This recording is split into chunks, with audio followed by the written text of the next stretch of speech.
Good morning. Welcome to another KCC devotion. I want us to continue to think about this subject of faith and perseverance, really. So, would you open your Bibles in Hebrews 11? We're going to read one verse, which is verse 22. By faith, Joseph, when he was dying, made mention of the departure of the children of Israel and gave instructions concerning his bones. You know, the story of Joseph is intriguing. The way that God gives him dreams about his future. And then as you read the story, you see that you could never have imagined that God would work things out the way that he did. There were so many times in Joseph's life where it looked as though everything was going in the opposite direction to what God had revealed to him.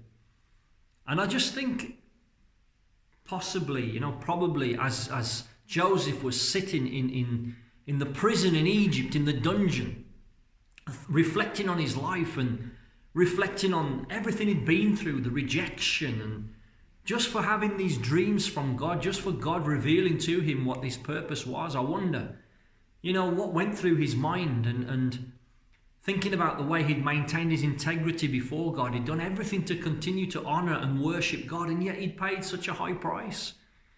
And there must have been questions. But we see that he trusted God.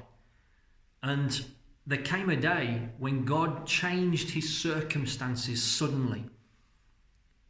God took him from that place of humiliation and elevated him to become the second most important person in the land of Egypt and a key person for the nations as well.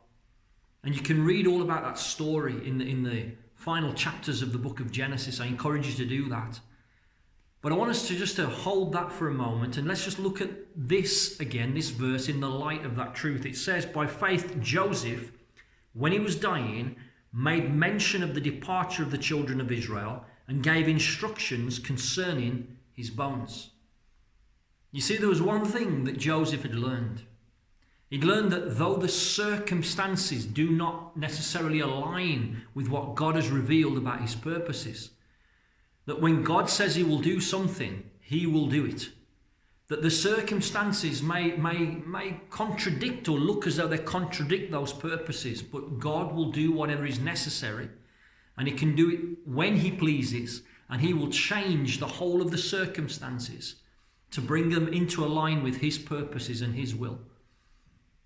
And so thinking about this, we see by faith Joseph, as he was dying, he knew that though his family had come to him, though they'd settled and the Israelites had settled in the land of Goshen, he knew that there would come a day when those Israelites would leave the land of Egypt and go back to Canaan, because Canaan was the promised land. Canaan was the land of inheritance. Canaan was the land that had been promised on oath to Abraham, Isaac, and Jacob, and of course the 12 sons.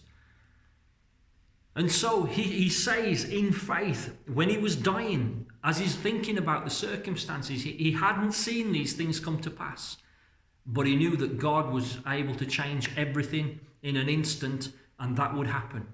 And the Bible tells us in the book of Exodus that for 430 years the people of Israel were in the land of Egypt, but to the very day God opened the door and they left Egypt. Through that miraculous story of the Exodus, again you can read it in your Old Testament. But it just shows that God is faithful. Joseph knew it. Though his circumstances didn't line up, one day they would line up.